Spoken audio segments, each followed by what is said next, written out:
دا وخت موجود یم د دره په سیاحتي مقام لوارې ټنل کې. څومره چې د سیاحت لپاره یا د یخ موسم لپاره مشهور دی، د واورو لپاره مشهور دی، دغه شانتې دلته نن زه تاسو ته کومه تاسو ته بخیمه شهد کې مکیه د هغوی دلته دا کېږي او دلته شهد جوړېږي. نو زما سره دی وخت موجود دی د دې چې کوم دلته مین کس دی او وجه سره چې تاسو د هغه ګرمو علاقو نه په دې وخت کې د یخو علاقو ته رادغه کېږي. او دا مونږه د ګرمې علاقې نه د دې وجې راوړو ته د ګرمي په ګرمۍ کې دا مچۍ ته بیا لږه خرابېږي دغه کېږي او دلته کې د موسم دې ته ډېر برابر وي، یخې هواګانې وي، په غرونو کې ګلونه وي، د دې سره د هغې سره دې سره دا مچۍ مونږ خاص کر په دې سره دا بچې ډېر ښکلي کوي. د سیزن دپاره د بیرې سیزن را روان دی، د هغې دپاره ده چې کله مچۍ ښه صحتمنې وي برابر وي زمونږ سیزن ملکه وایو په دې کې یوه ملکه وي په دې پیټۍ کې هماغه ملکه خبره دې کې دغه یوه ملکه وي په هره پیټۍ کې یوه وي او دا خو په هغې پورې منحصره چې مچو څومره تعداد وي هغه ورته هغه مره انډه وایي.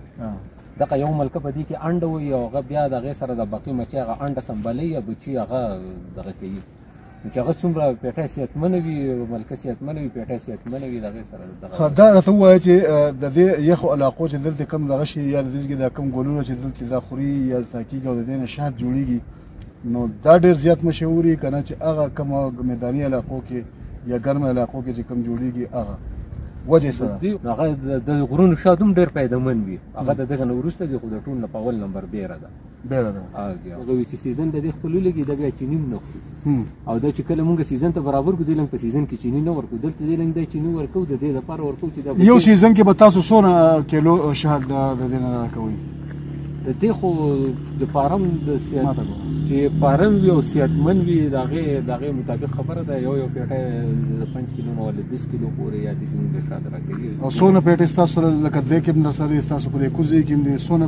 شهد د دې به دغه د ما سره دلته تقریبا 320-330 پیټۍ دي. نو دا څو منه پورې دا حساب ستا په اوسط باندې رسي؟ د دې چې سیزن څه یو لګي دا برابر راشي نو دا 40-50 من نه اړه حساب 40-50 من د دې نم زیات دي 50-60 پورې ملاټ شي چې صحتمن وي مچۍ برابر وي. خو زمونږ ګوره رایلټي به رماني د مقامي خلکو ګوره. جی ناظرینو تاسو واورېدو دا زمونږ سره د دې کوم بیف مارکیټ چې ورته موږ ویلی شو یا دلته دی ورته په خپل زبان کې چې سم وایي دلته دی دا راغلي په دې ښکلو ښکلا ځایونو کې دلته چې کوم ګلابي د دې انحصار صرف په درې سیزونو باندې د ویسن خبره وکړه. خلک ورته بعضې داسې چې هغه کې شهد مچو دپاره چیني ورته دا قدرتي ګلاب چې دی په دې پسې شهد جوړېږي